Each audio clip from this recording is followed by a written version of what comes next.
O Corinthians sofreu a primeira derrota no Campeonato Brasileiro, aliás, a primeira derrota, de forma geral, sob o comando de Fernando Diniz. Essa derrota custou o retorno à zona do rebaixamento. Acompanhe agora aqui na Rádio Coringão, análise fiel de Mirassol 2, Corinthians 1.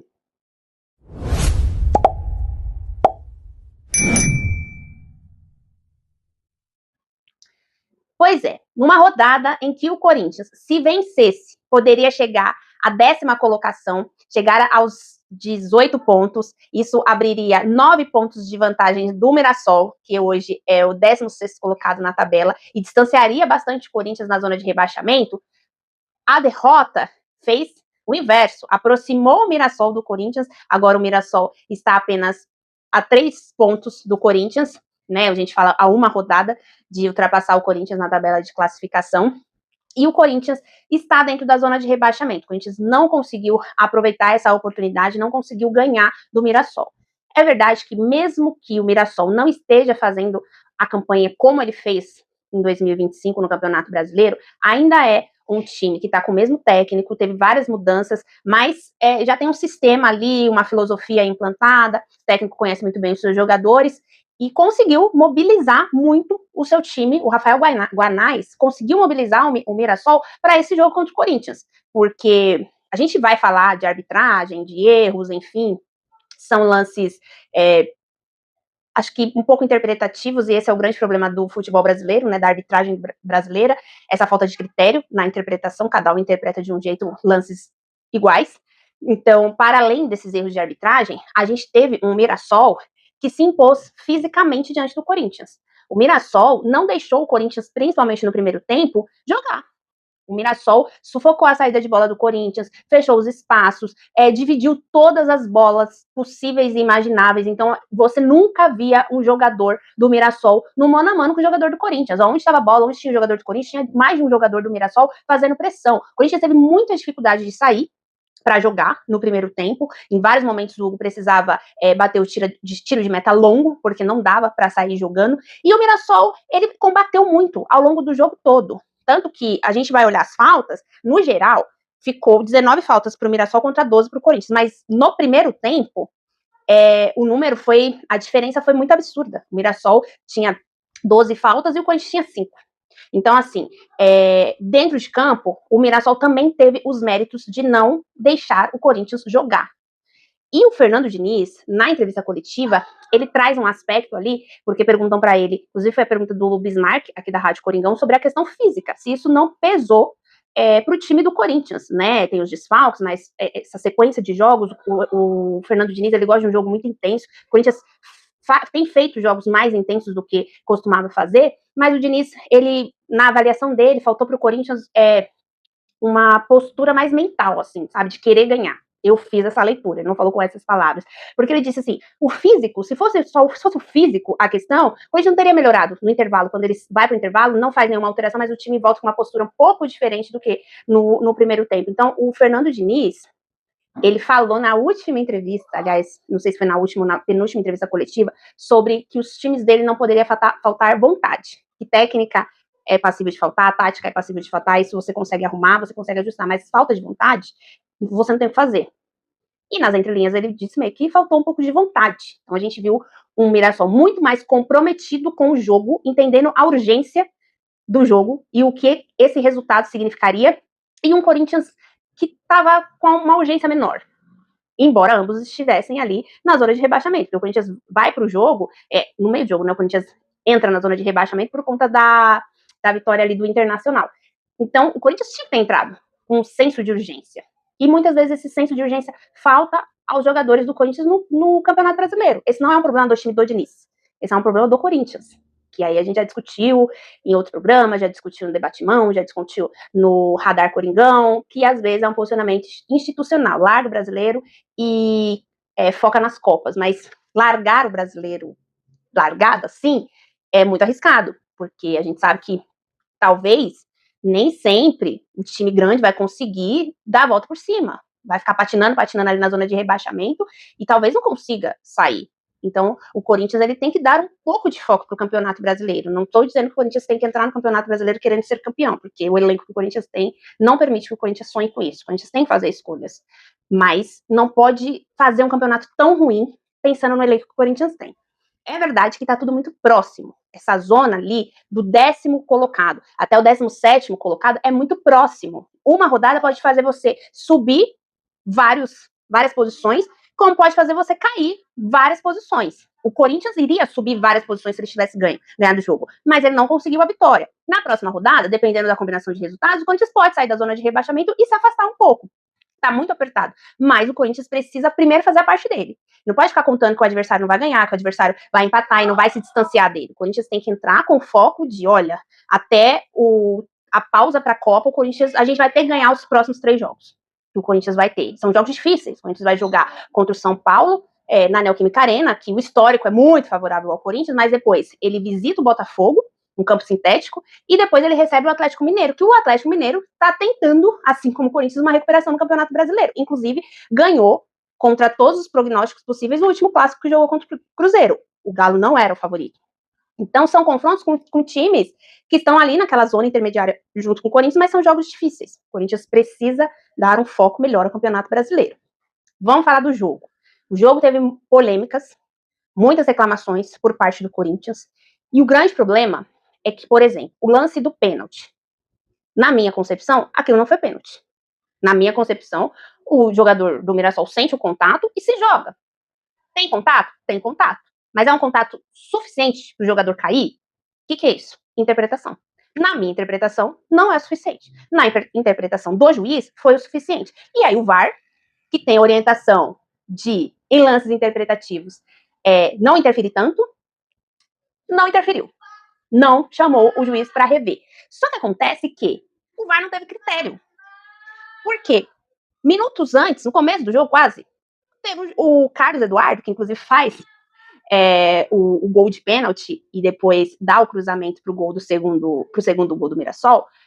Ele foi expulso no campo pelo árbitro, por conta de uma entrada, se não me engano, no Bidon. Eu, Suelen, achei que foi uma entrada por trás. Muita gente comparou com a entrada do André, mas a entrada do André foi muito mais intensa do que a do Carlos Eduardo. Porém, o juiz, ali de frente pro lance, vendo, entendeu que aquela tentativa de tesoura por trás, não deveria ter sido feita e expulsou. Entendeu aquilo como um antijogo. O VAR interferiu, porque o VAR olhou e falou, olha, não é para tanto, né? É muito exagerado o vermelho. Você não quer rever? Chamou o juiz para rever. E aí o juiz reviu, cancelou o vermelho e deu um amarelo. Os 2 lances, o juiz interpretou no campo de um jeito. A partir do momento que o VAR interviu na interpretação do juiz, você entende que o VAR vai intervir. Porque foi o critério que ele adotou. Agora tem uma outra questão. Pode ser que o VAR olhou o lance do pênalti e teve a mesma interpretação que o juiz. Dá pra gente saber isso? Não dá. Até agora eu não vi nada do áudio do lance, né? Se saiu algum áudio, enfim, não vai sair do pênalti porque não teve a revisão. Então não tem como a gente saber qual que foi a interpretação. Não vai ter como saber. E mais ainda, não tem como saber porque o juiz não fala. O VAR não fala. Todo mundo que é envolvido com futebol fala. O técnico tem que ir lá dar entrevista, justificar. Então o Fernando Diniz teve que ir lá justificar por que o Corinthians não conseguiu ser intenso, por que o Corinthians não conseguiu impor o jogo diante do Mirassol. Os jogadores... O jogador ainda consegue sair um pouco. Eu até achei que, não sei se foi escolhido pela transmissão, o Dieguinho para dar entrevista pós-jogo ali, mas é ele que fala, porque ele fez o gol, mas ninguém passou na transmissão. Mas depois o Hugo falou, inclusive foi perguntado sobre a arbitragem, e ele, vacinado, disse que não ia falar, que tinha que deixar quem era de direito falar de arbitragem. Mas o fato é que não tem como a gente saber qual que é o critério da arbitragem, qual que é a interpretação de quem tá no VAR, de quem tá no campo, porque eles não falam. E aí a gente fica pós-jogo fazendo essas discussões. O pênalti foi um lance que tem juiz que dá, eu acho que não tem que ser dado, mas eu não apito o jogo, e tem juiz que não dá. A grande discussão do Brasil é a falta de critério. Aí vem o segundo gol do Mirassol. Então, tem 2 coisas que a gente tem que analisar nesse lance. Eu vi o lance, não vi ainda de um ângulo que seja tão nítido, mas aparenta sim ter um pisão no pé do Garro. Isso é falta. O juiz não deu, o VAR não revisou e o lance seguiu. Depois que o juiz não dá a falta, tem um problema da defesa do Corinthians, que faz o quê? Não diminui espaço. permite o cruzamento, como o Corinthians fez ao longo do jogo, deu muito espaço para o Mirassol, faltou combate ao time do Corinthians, e mais do que isso, quando a bola é lançada na área, quando a bola é cruzada, o André Ramalho não pula, porque aquilo não é um pulo de um zagueiro para afastar bola aérea. Então, para mim, pode ser questionado a questão da falta? Pode ser questionada a questão da falta. Só que também tem que ser questionada que o zagueiro não pulou, e ele tem que pular. Então, o Corinthians não pode só se apegar, o Diniz, na entrevista coletiva, falar sobre isso, expor e, de certa forma, se posicionar ali como o Corinthians, é válido, mas dentro ali do dia a dia, o Diniz tem que chamar o time dele e falar, vocês deram muito espaço, e o André Ramalho, você precisa dividir a bola na área, você precisa subir para tentar cabecear e para dificultar a vida de quem vai cabecear ali no ataque. O Ramalho não fez isso. Então, entra em outro ponto do jogo. Na minha concepção, o Gustavo Henrique fez muita falta.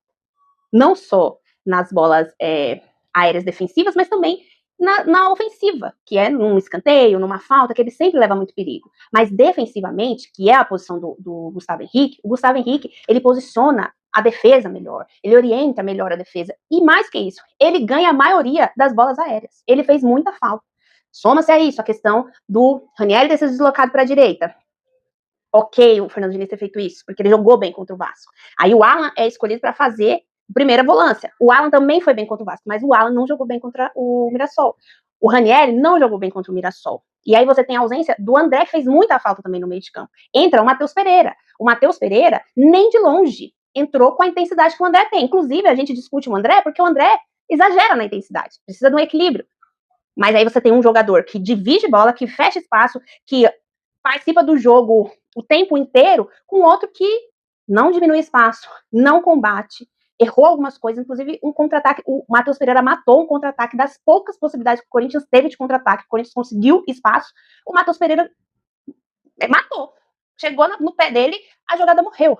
Então, a reflexão que eu quero fazer aqui com vocês nessa análise pós-jogo é, para além dos erros de arbitragem, que a gente interpreta que o juiz errou, o que o Corinthians falhou? O que faltou para o Corinthians? Para mim, faltou combater. Aí entra outra discussão. Esses jogadores, fisicamente, estão inteiros para fazer esse jogo intenso?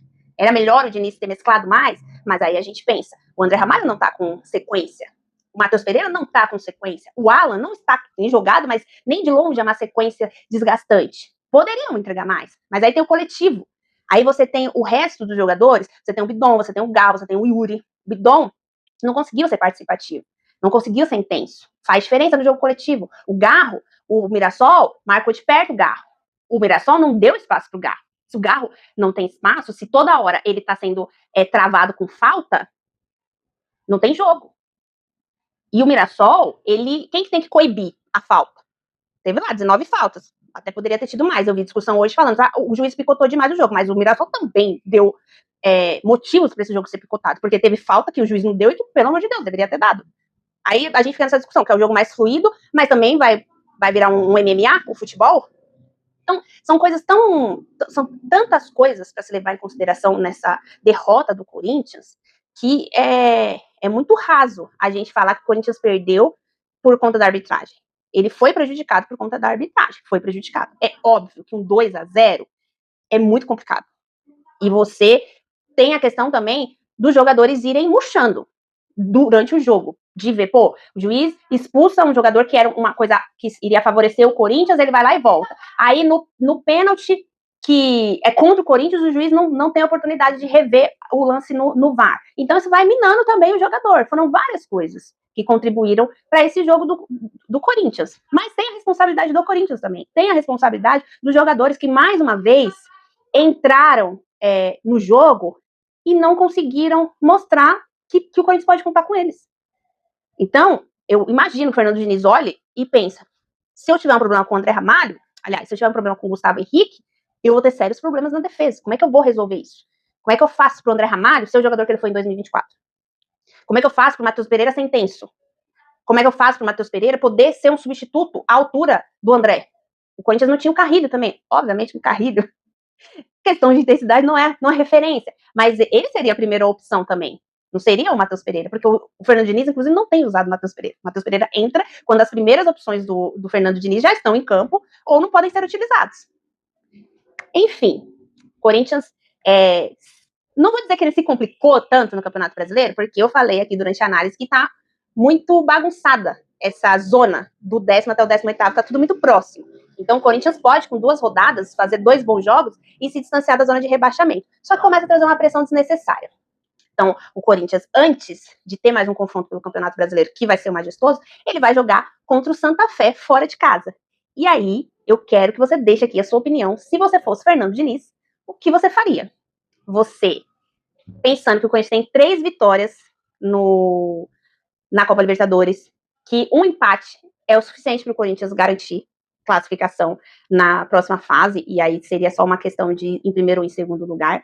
Você levaria o time titular, você mesclaria esse time para preparar, para poupar alguns jogadores para esse jogo importantíssimo contra o São Paulo pela próxima rodada do Majestoso? Deixa aqui a sua opinião, o seu comentário. E para além de falar do erro da arbitragem, pensando no jogo do Corinthians, o que faltou para o Corinthians fazer um jogo melhor contra o Mirassol? Eu vejo vocês na próxima análise fiel. Tenham uma ótima semana, fiquem com Deus e até mais.